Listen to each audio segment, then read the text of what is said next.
नमस्कार मित्रांनो, ठरलं तर मग या मालिकेच्या आजच्या भागामध्ये आपल्याला पाहायला मिळणार आहे की प्रियाने आता पुढचा डाव टाकलेला आहे, तो म्हणजे ती रविराजांकडे आलेली आहे आणि रविराजांना सांगत आहे की बाबा, सायलीच वागणं पूर्णपणे चुकीच आहे. तिने माझ्या आणि अश्विनच्या रूममध्ये मोबाईल लावलेला होता, त्याच्यावर व्हिडिओ ऑन केलेला होता आणि तिची इथपर्यंत मजल गेलेली आहे की तिने आमच्या रूममध्ये व्हिडिओ शूट ही करत आहे. एवढ्या खालच्या दर्जाला ती मुलगी पोहोचलेली आहे, कारण सायलीबद्दल प्रतिमा त्याचबरोबर रविराज यांच्या मनामध्ये पॉझिटिव्ह भावना असतात आणि त्याच प्रियाला इकडे दूर करायच्या असतात आणि त्यासाठी तीच हे सगळं कांड चाललेलं असतं. तेव्हा मात्र हे सगळं ऐकल्यावर रविराजला धक्का बसतो. त्यानंतर आता सायलीसाठी एक नोटीस आलेली असते. सायली ती नोटीस घेते आणि त्याच वेळी प्रिया तिथे आलेली असते आणि म्हणत असते की ही नोटीस माझ्या बाबांनी तुला पाठवलेली आहे. आता सायलीला रविराज यांनी नोटीस पाठवलेली आहे, कारण प्रियाच्या मोबाईल मध्ये सायलीने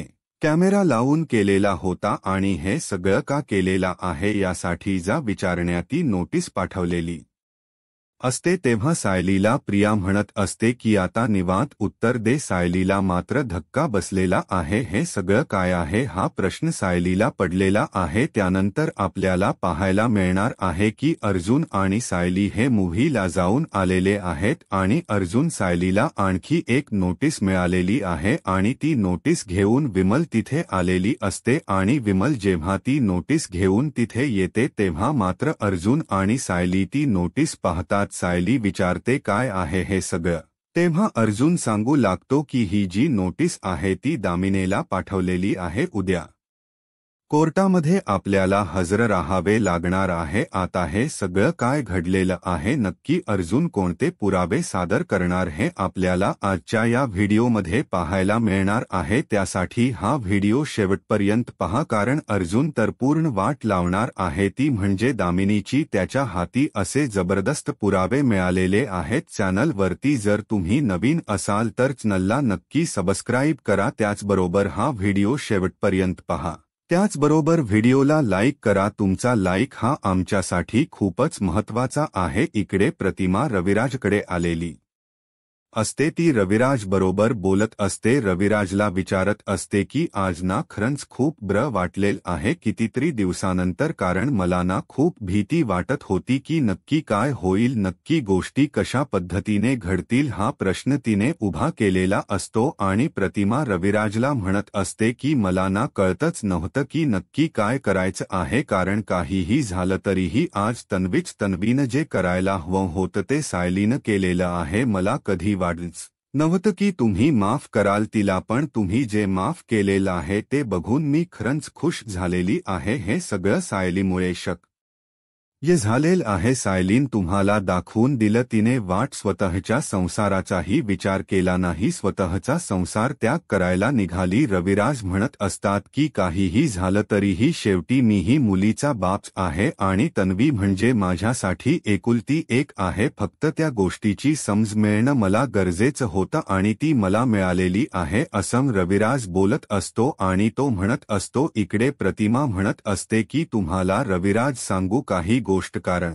मला ना नेहमी असं वाटतं. आणि इकडे प्रिया मात्र म्हणत असते की त्यात सायलीला ना पुढे करायची जरा जास्तच हाऊस आहे रे, हे सगळं करायची काही गरज नव्हती. बाबांचा राग आहे ना, मी एका क्षणात नाहीसा केला असता. बाबा कसे आहेत माहितीये ना मला, आणि या सायलीने पुढे करून तिला मोठेपणा मिरवायची जी सवय आहे ना, त्यामुळेच हे सगळं झालेलं आहे. तिने हा मोठेपणा मिरवत राहते आणि सगळ्यांच्या पुढे करत राहते. हे सगळं ती बोलत असते. तेव्हा प्रतिमा म्हणत असते काहीही झालं तरीही आज सायलीमुळे दोन कुटुंब एकत्र आलेली आहेत, त्या सायलीमुळेच हे सगळं शक्य झालेलं आहे, असं प्रतिमा रविराजला सांगत असते. आणि प्रतिमा म्हणत असते की बघितलं नाही, कीर्तन करण्याची आयडिया पण तिचीच होती, तिनेच मला सुचवलं होतं आणि त्यानंतर पुढं असं काहीतरी ती करेल असं मला स्वप्नातही वाटलं नव्हतं. पण आज मला पहिला अजून एकदा कळलेलं आहे, ते म्हणजे सायली जी आहे ना ती अगदी माझ्यासारखी आहे. म्हणजे मी जर सायलीच्या वयाची असते ना तर मी अगदी अशीच वागली असते. खरं तर तुमच्यावरती जो राग होता, तुमचा राग जो होता तो तन्वीवर होता.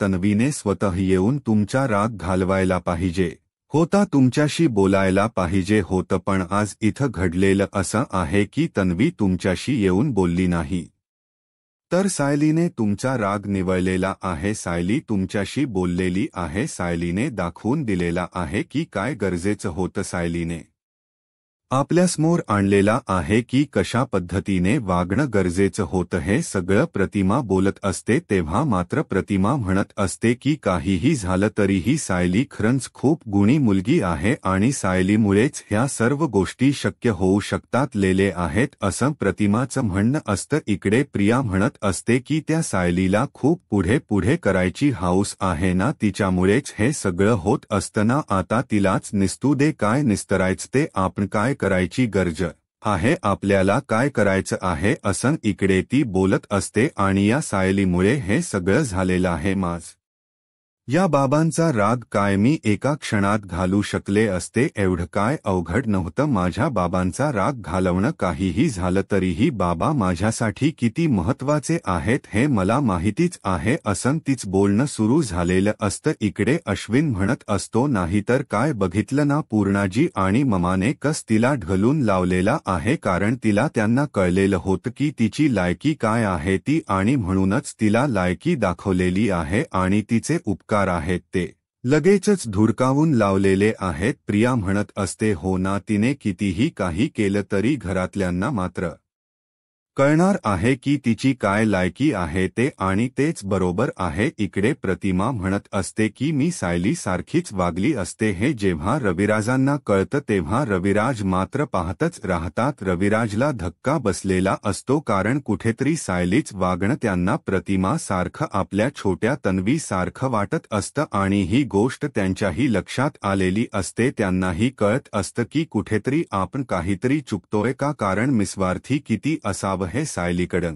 पाहायला मिळतं आणि त्या उलट आहे. ती म्हणजे प्रियाच्या अंगात इतकी मस्ती आहे, इतका माजुरेपणा आहे, हे मात्र या दोघांच्या नजरेतून कधीच चुकत नाही, कारण त्यांना दोघांनाही माहिती आहे की प्रिया कशा पद्धतीची मुलगी आहे, आपली मुलगी आहे, म्हणून आपण प्रत्येक वेळेस तिला पाठीशी घालत असतो. या गोष्टीही त्यांच्या चांगल्याच लक्षात आलेल्या असतात आणि त्याचबरोबर हे सगळं घडत असतं. त्यानंतर इकडे अश्विन मात्र प्रिया किती गुणी आहे, सायली किती वाईट आहे याचे सगळे गोडवे गात बसलेला असतो. त्याला तेच आवडत असतं, कारण तो म्हणत असतो की ब्र झालं, आता काही दिवस तरी तिला ना चांगलं तोंड बंद राहणार आहे. तिला कळणार आहे की काहीही झालं तरीही हे सगळं होऊ शकत नाही. आणि त्याचबरोबर इकडे तो म्हणत असतो की घरातल्यांनी तिला लायकी दाखवलेली आहे, त्यामुळे आता काही कांड करणार नाही, ती गप्प बसून राहील. आणि मग तो म्हणत असतो की माझ्या बायकोला मात्र तिच्यामुळे जो त्रास होत असतो तो त्रास मात्र होणार नाही. हे सगळं अश्विनच बोलणं चाललेलं असतं आणि तेव्हा मात्र प्रिया त्याच्याशी बोलत असते. इकडे रविराज आणि त्याचबरोबर प्रतिमाही बोलत असतात. प्रतिमा म्हणत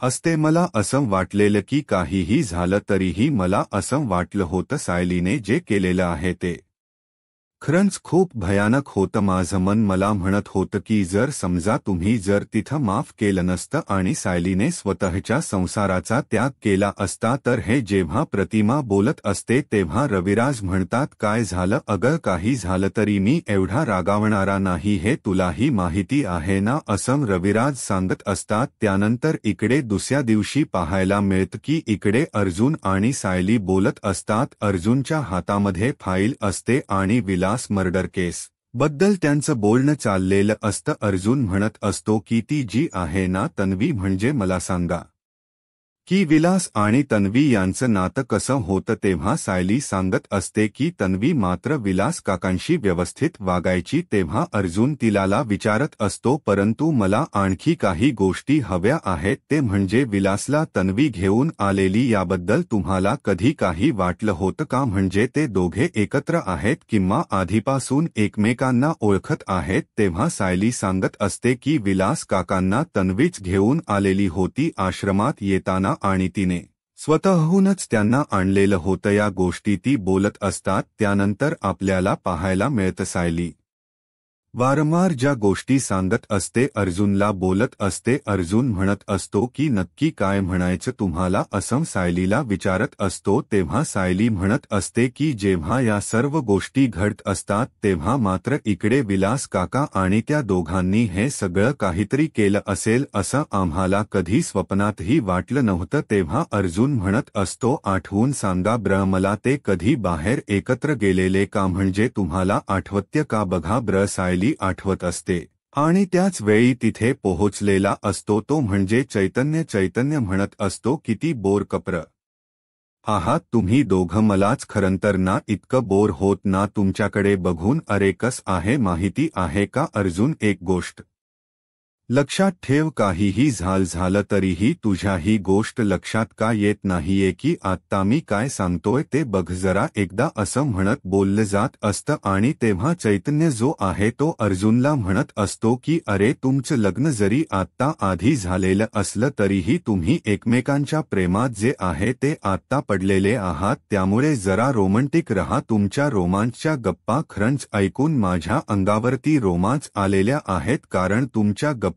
इतक्या भारी होत्या ना त्याचा विचारही मी करू शकत नाही कारण काहीही झालं तरीही तुम्ही ज्या रोमांच्या गप्पा मारत होता त्या म्हणजे महिप्त आणि विलास मर्डर केस तुमच्या रोमांसमध्ये हे सगळं जेव्हा एक आहे ते म्हणजे हे सगळं जेव्हा घडत असतं तेव्हा सगळेजण इकडे अर्जुन म्हणत असतो काय चैतन्य म्हणत असतो खरंच तुमच्या ना या रोमांसला दाद दिली पाहिजे असं चैतन्याच बोलणं चाललेलं असतं आणि त्याचबरोबर इकडे आपल्याला पाहायला मिळतं की अर्जुन मात्र बोलत असतो आणि अर्जुन म्हणत असतो अरे चैतन्य काय चाललं हे सगळं चैतन्य म्हणत असतो की मला काय वाटते माहितीये का सायलीवेनी आणि अर्जुन तुम्ही दोघांनी ना माझं असं म्हणणं आहे की कुठेतरी बाहेर फिरायला जा आणि मला ना कळतच नाहीये की तुमच्या दोघांचं हे सगळं काय चाललेलं आहे हे केस वगैरे हे सगळं मी बघून घेईल ना मी करेल ना हे सगळ्या गोष्टी तुम्ही नका विचार करू हे सगळं बोलणं चाललेलं असतं आणि चैतन्य मात्र त्या दोघांना समजावत असतो त्यांना सांगत असतो की तुम्ही दोघेजण बिनधास्त व्हा आणि मस्त कुठेतरी फिरून या हे सगळं चैतन्याच बोलणं चाललेलं असतं अर्जुन आणि सायली चैतन्याकडे पाहतच असतात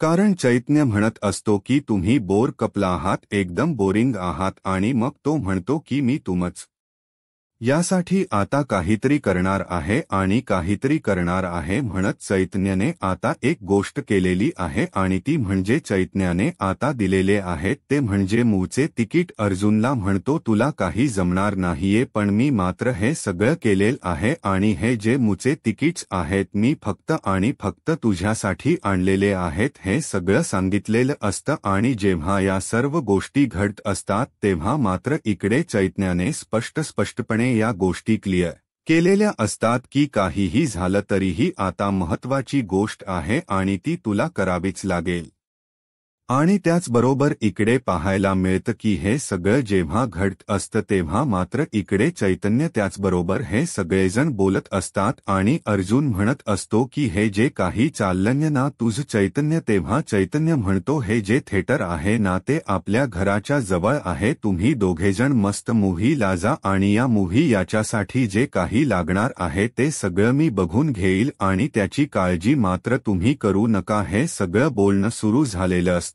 आणि तेव्हा मात्र इकडे पाहायला मिळतं की चैतन्य या सर्व गोष्टी सांगत असतो आणि मूळचे तिकीट्स जे आहे ते तिकीटसही पाठवून देतो आणि सांगतो की तुम्ही लवकरात लवकर जा. हे सगळं जेव्हा घडत आहे आणि तेव्हा मात्र इकडे सगळं झालेलं असतं, चैतन्याने सांगितलेलं असतं आणि चैतन्य म्हणत असतो की चल आता अर्जुन, कसं माहिती आहे का, हे सगळं जे तुझं होणार आहे ना ते नंतर होणार आहे. आता महत्वाची गोष्ट आहे ती म्हणजे तू जे काय बोललेलं आहे त्याहीपेक्षा आता आपल्याला आपली केस इम्पॉर्टंट आहे, कारण मूव जी आहे ती संध्याकाळची आहे आणि आता आपल्याला केससाठी बाहेर पडणं गरजेचं आहे. असं म्हणत अर्जुन म्हणत असतो की चला आता आपल्याला ऑफिसला गेलं पाहिजे. असं म्हणत तो ऑफिसला घेऊन चैतन्याला अर्जुनला निघत असतो. तेव्हा अर्जुन इकडे म्हणत असतो की काहीही झालं तरीही महत्वाची गोष्ट ही आहे ती म्हणजे की आता नाश्ता करायचा आहे असं सायली सांगत असते आणि सायली अर्जुनला म्हणते की चला आता आपल्याला ब्रेकफास्ट करण्यासाठी गेलं पाहिजे. हे सगळं चाललेलं असतं आणि अर्जुन आणि चैतन्य यांच्यामध्ये बोलणं सुरू आहे. सायलीने स्पष्ट सांगितलेलं आहे अर्जुन आणि चैतन्य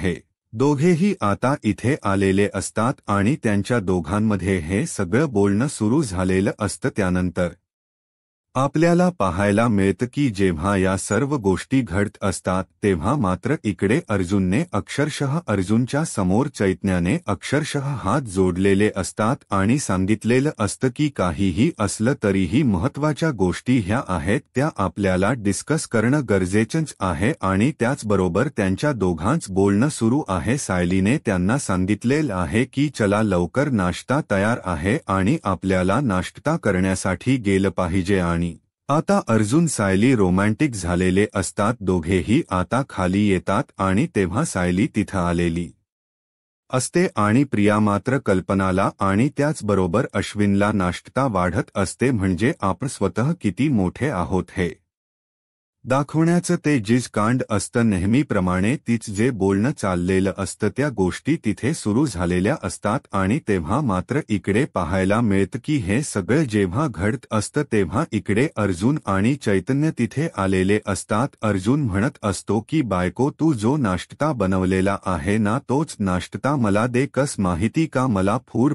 पॉइझनिंग व्हायला नको आहे ना. काही झालं आणि मला फूड पॉइझनिंग झालं तर मग त्यापेक्षा ना मला तू बनवलेला जो नाश्ता आहे ना तोच नाश्ता हवा आहे. तेव्हा मात्र अश्विन म्हणत असतो की हे सगळं काय चाललंय. तेव्हा सायली म्हणते की अहो काळजी करू नका, सगळा नाश्ता जो आहे ना तो मीच बनवलेला आहे, त्यामुळे काळजी करायची काहीही गरज नाही. असं इकडे सायली अर्जुनला सांगत असते, कारण सायलीच असं म्हणणं आहे की तुम्ही अजिबातच रिएक्ट होऊ नका आणि काहीही झालं तरीही हा नाश्ता मीच बनवलेला आहे असं सायलीने ठणठणकावून सांगितलेलं असतं. त्यानंतर इकडे पाहायला मिळतं की जेव्हा या सर्व गोष्टी घडत असतात तेव्हा मात्र अर्जुन तिथे म्हणत असतो की मम्मा, मला तुला ना एक गोष्ट विचारायची आहे. तेव्हा प्रिया म्हणत असते की आई, मी जर माहेरी जाऊन आलं तर चालेल का, असं प्रियाचं बोलणं चाललेलं असतं. आणि तेव्हा मात्र इकडे अर्जुन म्हणत असतो की मम्मा, एक गोष्ट लक्षात ठेव, ही माहेरी जाण्याबद्दल मला काही शंका नाहीये, पण आफ्टर ऑल ही अस्मिताईची मैत्रीण आहे, म्हणजे माहेरी जाता जाता तिथेच ती सेटल नाही झाली तर, असं अर्जुन मुद्दाम बोलत असतो. तेव्हा मात्र प्रियाची चांगलीच लायकी काढली जात असते आणि मग इकडे अर्जुन म्हणत असतो की कस माहिती का, माझी बायको इथं आहे ना, म्हणून मी तुमच्याशी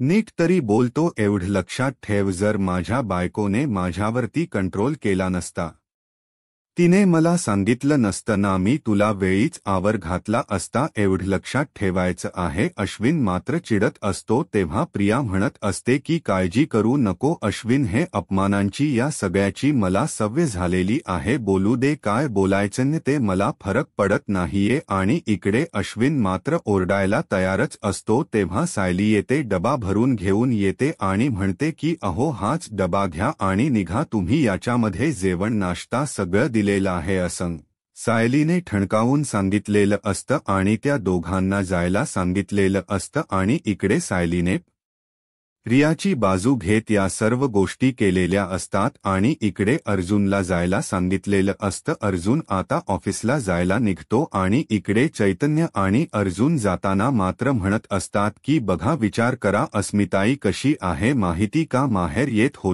होती आणि कायमची माहेरीच राहिली. तसं तिने झालं तर मला काय प्रॉब्लेम नाहीये, म्हणजे माझ्यासाठी तर खूपच चांगली गोष्ट आहे असं अर्जुन बोलत असतो. दामिनीने साक्षीला सगळ्या गोष्टी सांगण्यास सांगितलं आहे. एकही गोष्ट माझ्यापासून लपू नका, कारण डॉक्टरपासून आणि वकिलापासून कोणतीच गोष्ट लपवायची नसते, अन्यथा डॉक्टरांना खोट सांगितलं तर उपाय चांगला होत नाही आणि वकिलांना जर का खोट बोललं तर वकील केस जिंकू शकत नाही. अशा पद्धतीने दामिनीने साक्षीला सांगितले की प्रत्येक गोष्ट तुम्ही मला खरी सांगायला पाहिजे आणि तेव्हा साक्षीने सांगितले की मी खून केलेला आहे, त्याचबरोबर अथर्व विचारेला मीच उभा केलेलं होतं. त्याच वेळेस मपतमध्ये बोलू लागतो आणि म्हणतो तो अथर्व विचारे हिचा भाऊ नव्हता तरी देखील आम्ही त्याला उभं केलं होतं. तेव्हा दामिनी त्याला म्हणते शटअप, तोंड बंद ठेवायचं, मी ज्याला विचारलंय फक्त तोच व्यक्ती बोलणार, मध्ये अजिबात बोलायचं नाही. आणि मग आता साक्षीने सांगायला सुरुवात केलेली आहे की अथर्व विचारे हा माझा भाऊ नसताना देखील मी त्याला माझा भाऊ बनवला आणि मी त्याला असं दाखवलं की तो मेलेला आहे, पण अर्जुनने मात्र चालाकीने त्याला कोर्टामध्ये हजर केलं. तेव्हा आता तिच्या समोर बसलेली दामिनी म्हणते तुला जे काही बोलायचं असेल ना ते आता मोबाईलमध्ये मी रेकॉर्ड करून घेणार आहे, कारण ते सगळं रेकॉर्डिंग मला लागणार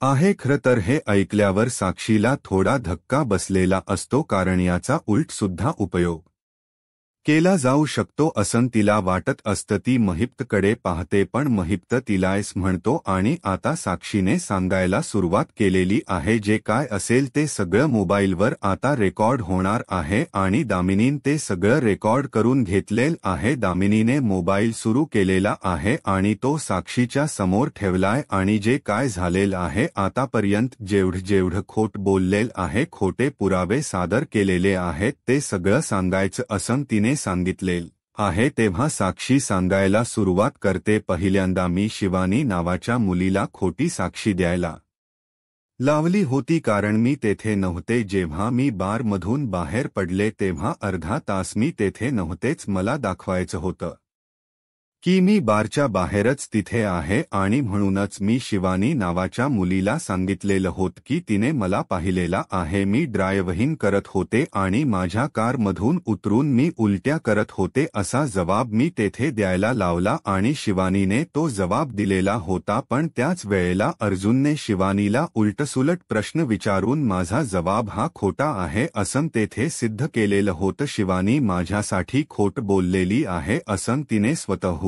कोर्टामध्ये सांगितलेलं होतं आणि त्यावेळेस मी तोंडावर पडलेले होते. त्यानंतर मी दुसरा व्यक्ती सादर केलेला होता, तो म्हणजे अथर्व विचारे. म्हणजेच मी सांगितलं होतं की अथर्व विचारे हा माझ्या आईच्या अनैतिक संबंधातून जन्माला आलेला होता आणि तो माझा सावत्र भाऊ होता. पण ती देखील केस जास्त वेळ चालू शकली नाही, कारण अर्जुनने ऐन वेळेला अथर्व विचारे या व्यक्तीलाच कोर्टामध्ये हजर केलं आणि त्याच्या तोंडून वधून घेतलं की तुम्ही साक्षी शिकरेला ओळखता का. तेव्हा त्याने सांगितलं की मी यांना ओळखत नाही आणि त्यावेळेस देखील मी तोंडावर पडलेलं आहे. तिचं सगळं बोलणं रेकॉर्ड होत असतं. आता दामिनीला समजलंय की साक्षीने नेमकं काय केलेलं आहे, कारण साक्षीने स्वतःहूनच त्याच्या तोंडाने सगळं काही सांगितलेलं आहे आणि दामिनी सगळं ऐकते आणि म्हणते ठीक आहे, आता काहीच काळजी तू करू नको, जे काय करायचं असेल ते मी सगळं करते. तुझी साक्ष मी आता व्यवस्थितपणे नोंदवून घेतलेलं आहे. इकडे अर्जुन विचार करत बसलेला आहे. चैतन्य त्याच्या समोर आहे आणि चैतन्य अर्जुनला दुसऱ्या एका केसबाबत विचारत आहे, पण अर्जुन मात्र या केसमध्येच अगदी गूढ होऊन विचार करत आहे आणि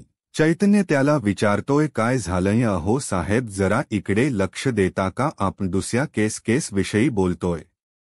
तेव्हा अर्जुन म्हणतो, बाकी सगळ्या केस तू हँडल कर, पण आता मला या आश्रम केस विषयीच विचार करणं गरजेचं आहे. चैतन्य म्हणतो, अरे वा, मग डोक्यात काय विचारत आहेत ते जरी मला समजले तर बरं होईल. तेव्हा अर्जुन म्हणतो की मला कळत नाहीये, तन्वी ही खूप चालाक कॅरेक्टर या सर्वांमध्ये आहे. मला असं वाटतं की तन्वीचा आपण मोबाईल चेक केला पाहिजे, तन्वीचे सगळे कॉल रेकॉर्ड चेक केले पाहिजेत, कारण तन्वी आणि विलास यांची मैत्री आहे असं मला वाटतं.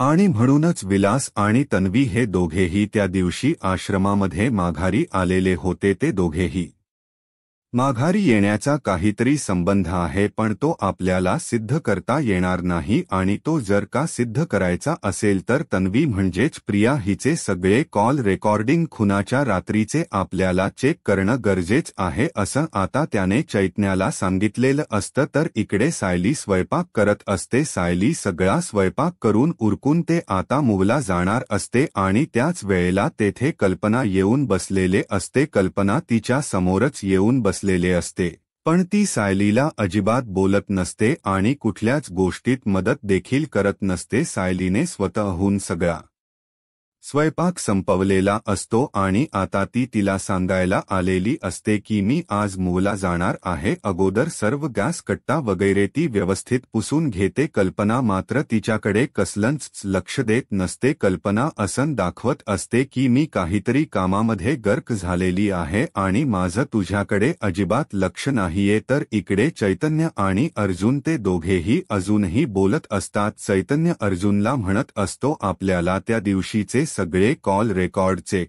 करणं गरजेचं आहे, पण चैतन्य म्हणतो हे सगळं करणं खूप कठीण आहे, कारण अजूनही रविराज तन्वीचा वकील आहे आणि हे सगळं करताना आपल्याला खूप मोठी अडचण येऊ शकते. तेव्हा अर्जुन म्हणतो, मग यावर काय उपाय करावा? त्यावर चैतन्य म्हणतो, डायरेक्ट आपल्याला लीगल पद्धतीने तर तिचा मोबाईल चेक करता येणे शक्य नाहीये. आपल्याला दुसरी कोणतीतरी पद्धत वापरावी लागणार आहे. म्हणजेच त्याला सुचवायचं असतं की इलिगल पद्धतीने आपल्याला तिचा मोबाईल मिळवावा लागणार आहे आणि तिचे कॉल रेकॉर्ड चेक करावे लागणार आहेत. पण अर्जुनला सध्या ही आयडिया काही पसंत पडत नाही. अर्जुन म्हणतो, आपल्याला आपण नोटीस पाठवून तिचे ते सगळे कॉल रेकॉर्ड चेक करू शकतो.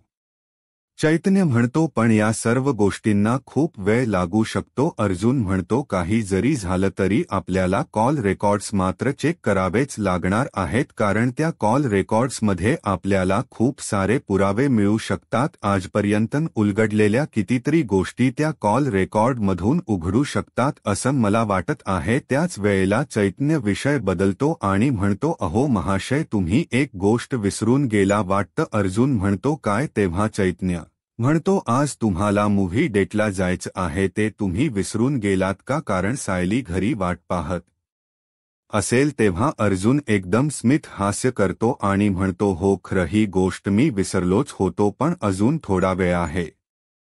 मी पटकन आवरतो आणि निघतो. तर इकडे सायलीने सर्व स्वयंपाक पूर्ण केलेला असतो आणि ती कल्पनाला सांगायला आलेली असते की मी आज मूवला जाणार आहे आणि ती तिला सांगते की अर्जुन आणि मी आज मूवला जाणार आहे. तेव्हा कल्पना म्हणते, ही गोष्ट मात्र बरं सांगितलीस. कोर्ट तुम्ही मॅरेज केलेला आहे आणि कॉन्ट्रॅक्ट केलेला आहे, ती गोष्ट सांगितली नाही, पण आज मूवला जाणार आहे ही गोष्ट मात्र सांगितली. अशा छोट्या छोट्या गोष्टी सांगायच्या आणि मोठ्या मोठ्या गोष्टी कशा लपून ठेवायच्या ना? मला वाटत ते तुझ्याकडून शिकलं पाहिजे. मला काही सांगायची गरज नाहीये, तुला जिकडे जायचं तिकडे जा असं ती तिला बोलते. तेव्हा सायली म्हणते, असं जरी तुम्ही वरून बोलत असलात तरी तुमच्या मनामध्ये काय आहे ना ते मला समजतं. तुम्ही इतका वेळ इथे येऊन बसलात, मला काळजी वाटते म्हणूनच, आणि आम्ही जर का आलो नाही तर तुम्ही घरी काळजी करणार. जरी वरून तुम्ही प्रेम नाही असं दाखवत असलात तरी तुमच्या मनामध्ये आमच्या दोघांविषयी किती प्रेम आहे ना, ती गोष्ट मला सांगायची काहीच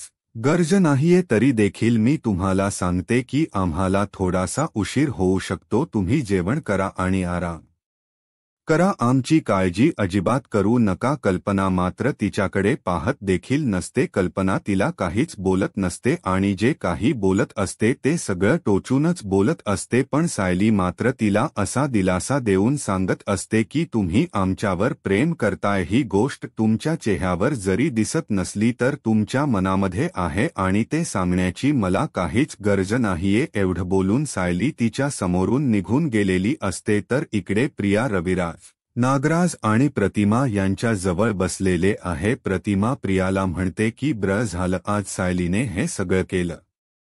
जर काही सगळं झालं नसतं तर तुला इकडे घरी यायलाच मिळालं नसतं. तेव्हा प्रियाला मात्र राग येतो आणि प्रिया म्हणते हा हे जरी असलं तरी मी कधी ना कधी तरी बाबांना म्हणावलंच असतं. प्रतिमाला मात्र माहिती आहे की ही काहीच करू शकणार नाहीये तरी देखील ही फक्त याच गोष्टीमुळे बोलते की सायलीच क्रेडिट वाढू नये म्हणून आणि ती सायलीला कसलंच क्रेडिट देत नसते हे देखील प्रतिमाच्या लक्षात आलेलं असतं. तरी देखील प्रतिमा तिला सांगते की सायलीने आपल्यासाठी खूप काही केलेलं आहे पण प्रियाला मात्र ती ऐकून घेण्याची अजिबात तयारी नसते. सायली आणि अर्जुन ठरल्याप्रमाणे मूव्ही डेटला आलेले आहेत आणि अर्जुन सायलीला म्हणतोय तू पाहतेस का, तुम्ही पाहताय का, तिकडचे ते लोक, तो तिथला तो मुलगा, ते ती मुलगी, हे सर्वजण माझ्याकडे पाहता आहेत आणि ते मला असं म्हणतात की हा माणूस अतिशय नशीबवान आहे. तेव्हा सायली म्हणते असं कसं काय ते म्हणतात. अर्जुन म्हणतो कारण तुमच्यासारखी सुंदर बायको मला मिळालेली आहे आणि ती आज चक्क माझ्याबरोबर मूव्ही डेटला आलेली आहे. तेव्हा सायली खुदकन हसते आणि म्हणते हो का, तुम्हाला दिसतोय का तो मुलगा आणि हा ही इकडची मुलगी, ते देखील असंच म्हणत आहेत की माझ्याबरोबर अतिशय रुबाबदार असा एक नवजवान पुरुष माझ्याबरोबर आहे आणि तो माझ्याबरोबर मूव्ही डेटला आलेला आहे. तेव्हा अर्जुन देखील हसायला लागतो आणि सायली त्यांना सांगते की तुम्हाला आठवतं का, याच थिएटरमध्ये आपण पहिल्यांदा भेटलेलो होतो आणि आपण याच थिएटरमध्ये मूव्ही डेट केलेली होती पण तेव्हा तुम्ही माझ्याबरोबर नव्हता. आमच्या आश्रमातील सर्व मुलं माझ्याबरोबर होती. तेव्हा अर्जुनला आठवतं की त्याच्या पायावर तिथल्याच एका मुलाने चटणी सांडलेली असते. अर्जुन म्हणतो हो तर मला सगळं काय आठवतं, तुम्ही होतात ना, अगदी माझ्यासमोरच तुम्ही बसलेला होतात आणि मला तुम्ही सिनेमा देखील पाहू दिला नव्हता. त्या मुलांनी किती गोंधळ घातला होता. सायली म्हणते हा आता आठवतं ना तुम्हाला, आज कसं वाटत ते सांगा. अर्जुन म्हणतो तो दिवस आणि आजचा दिवस यामध्ये जमीन आसमानचा फरक आहे. तेव्हा सायली सांगते की अहो त्या दिवशी ना आम्हाला तिकीट मिळाली होती म्हणून आम्ही सिनेमाला पोहोचलेलो होतो. उद्याच्या भागामध्ये आपण पाहणार आहोत की प्रियाने मुद्दाम रविराजला सांगून ठेवलेला आहे की सायलीने त्यांच्या रूममध्ये मोबाईल लावून ठेवलेला होता आणि त्याचा व्हिडिओ देखील ऑन करून ठेवलेला होता आणि त्यामुळे चिडलेल्या रविराजने सायलीला नोटीस पाठवलेली आहे. नोटीस मिळता क्षणी प्रिया देखील तेथे पोहोचलेली असते आणि प्रिया सांगते की तू केलेलं कांड आहे ना, त्यामुळेच तुला नोटीस पोहोचलेली आहे. तर इकडे अर्जुनला देखील दामिनीने नोटीस पाठवलेली आहे आणि कोर्टात हजर राहण्यास सांगितलेला आहे. आता अर्जुन आणि सायली दोघांनाही कोर्टात हजर राहणं गरजेचं आहे. असेच मालिकेच्या अपडेटसाठी आजच माझा महाराष्ट्र या यूट्यूब चॅनलला सबस्क्राईब करा. धन्यवाद.